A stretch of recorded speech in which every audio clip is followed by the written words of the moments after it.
I'm Alcade Segnon. I'm a PhD student at University of Ghana here, and I'm a PhD fellow of ASSAR, and I will do my research in Mali. And during my research, I will try to see what are the factors that affect vulnerability and changing vulnerability and response at a local level. So I will be working in the social differentiation stream. Yeah, I will look at different social groups in the community: farmers, pastoralists, and women as well. So different social groups, different groups that go in the community. Try to see how different ethnic group as well, how different community, different social group are affected by climate change, and how different are their response to this vulnerability. It is important for a number of reasons. For policymakers, it is important to understand clearly what are the enablers and barriers in response to climate change, and then include how to address this enabler in policies. So for policymakers, it's important to see that even if there are different communities living in the same environment, affecting, let's say, similarly, but their response may be different. What are the factors that make them respond differently? It's important to understand.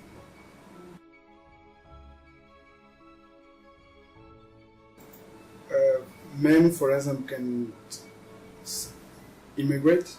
Migration can be an option for men to live in, but women, in local areas, difficult for women to live there. They have to stay, obliged to stay there, and then develop different strategy to live with the impact.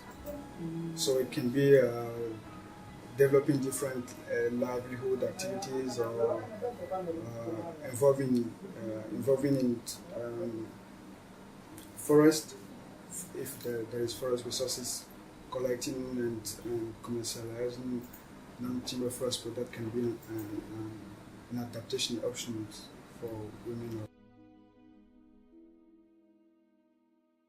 Yeah, when I take the example of women and men, it's important, and let's assume that men will move and women will stay. It's important for a policymaker to understand this dynamics. That if men immigrate from the region, it's a coping strategy, but it's not sustainable. So they need to think about policy that will make men stay in the region and continue doing what they're doing if their family continue doing that. Thinking about policy that will help different men, will address men's needs and as well as women's. Agricultural intensification, for example, if government can make input or fertilizer available for them to do farms and have more yield, or develop. If government can develop drought-resistant crop variety for them, then they can produce, even though there are variability in climate patterns.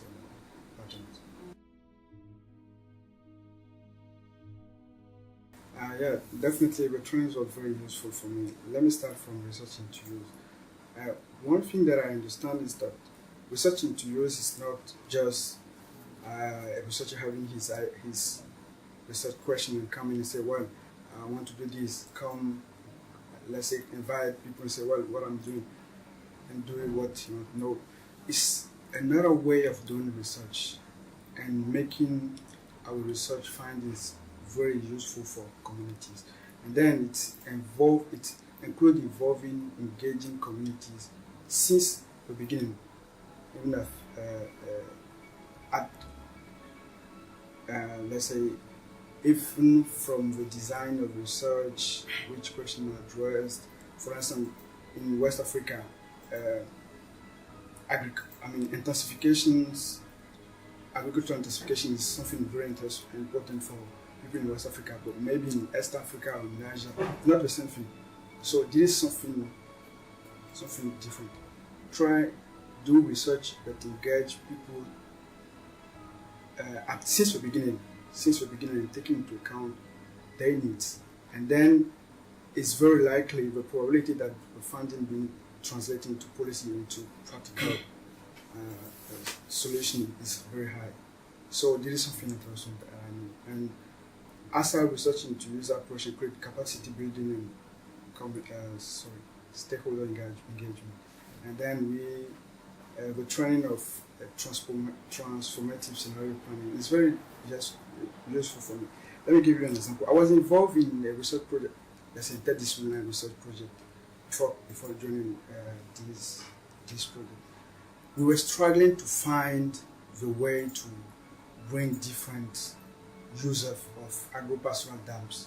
Agro-pastoral dams. Mm-hmm. There are different users: farmers, fishermen, pastoralists, vegetal producers, people that use water from dam for construction or household use.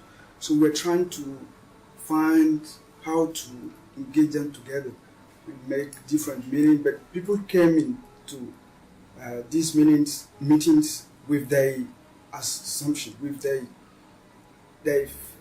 position. They are there with their position, and many discussions. But let's say it's so difficult to find a solution.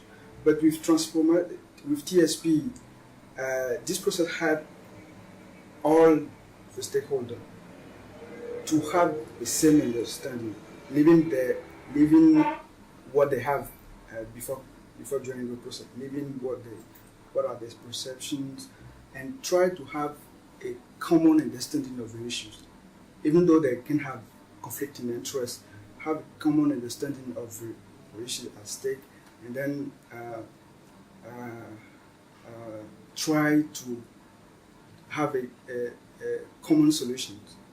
And I think in this way, if I was informed about transformative scenario, it would have helped what I was doing, and I think it's something very interesting for me. Yes, definitely. I have to engage local people since I'm trying to understand different category.